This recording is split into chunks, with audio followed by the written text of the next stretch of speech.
একেবারে ইজি, এরপর আর ইজি হওয়া সম্ভব না। আমরা প্রত্যেকটা ডিভাইস থেকে একটা করে ওয়্যার কানেকশন করলাম এখানে, যেমন bulb, transformer, fan, rotary motor, 1 2 3 4 5 5টা ডিভাইস একসাথে করলাম একটা ওয়্যার, ঠিক আছে। তারপর হচ্ছে যেহেতু এটা 30 ভোল্টের মোটর, যে ফ্যানটা 30 ভোল্টের, এই হচ্ছে 220, আর এখান থেকে 30 ভোল্ট উৎপাদন হয়ে আমাদের হচ্ছে এই যে রোটারি মোটরে চলে গেছে একটা, আর রোটারি মোটরের আরেকটা কানেকশন হচ্ছে এই,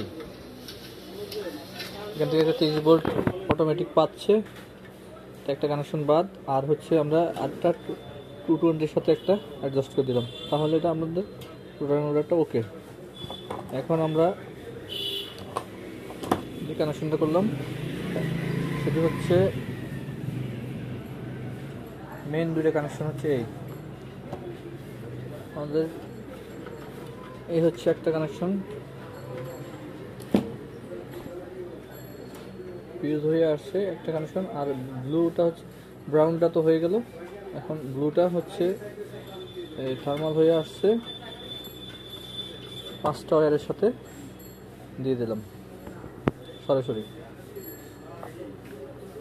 আর ব্রাউনটা এখানে আমরা রিলেতে সুইচিং করাইছি, সেটা হচ্ছে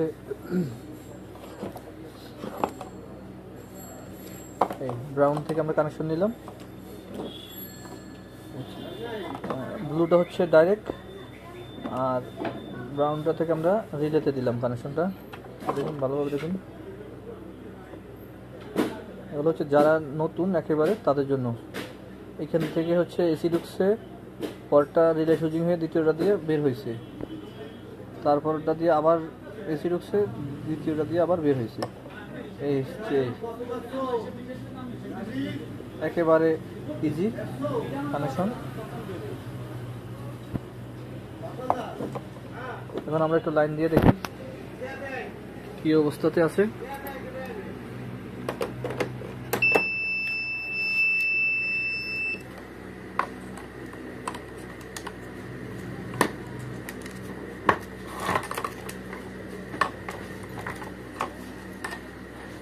এক মিনিট,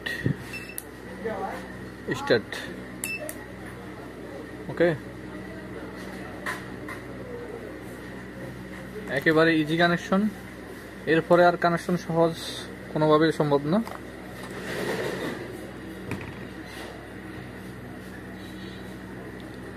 এখানে 12 ভোল্ট রান করার জন্য দেওয়া হয়েছে ট্রান্সফরমারটা।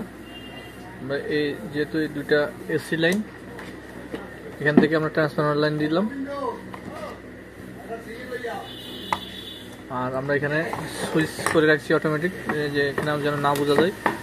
এটা এখানে সুইচিং কানেকশনটা করবো এখন, এখানে যেন অরিজিনালভাবে চিনাই, এটা যেন খারাপ না দেখায়। আমরা এই প্যাটার্নটা ইউজ করবো না, এই প্যাটার্নটা ইউজ করলে